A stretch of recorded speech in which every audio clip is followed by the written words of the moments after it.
বাংলাদেশে যারা সংখ্যালঘু সম্প্রদায়ের রয়েছে তারা যদি সবাই মিলে সিদ্ধান্ত নেয়, মানে তাদের নেতারা, যে বাংলাদেশে তাদের একটি দল হবে, তখন কি হবে? মানে পেয়ার সিস্টেম থাকলো, তারা একটি দল গঠন করলো, তখন কি হবে? প্লাস পাহাড়িরা বা ক্ষুদ্র নৃগোষ্ঠী বা আদিবাসী তারা যদি মনে করে যে আমরা একটি দল গঠন করব, তখন কি হবে?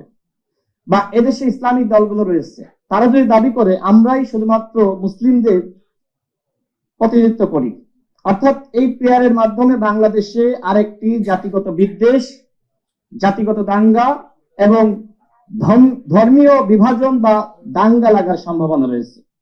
এই বিষয়গুলো আমাদের ভাবার দরকার। বাংলাদেশে যদি হিন্দুরা বা অন্য ধর্মের যারা রয়েছে তারা দল গঠন করে, দেখেন আরেকটি আলোচনা আছে, আওয়ামী লীগ কিন্তু সবসময় মনে করত যে এদেশের হিন্দুরা আমাদের ভোট ব্যাংক। তো সেক্ষেত্রে মনে করেন যে হিন্দু নেতারা একটি দল গঠন করলো, হিন্দু বৌদ্ধ খ্রিস্টান ঐক্য পরিষদ রয়েছে না, স্বাভাবিকভাবে করতেই পারে, তখন এই আওয়ামী লীগের ভোট কিন্তু সেখানে যাবে।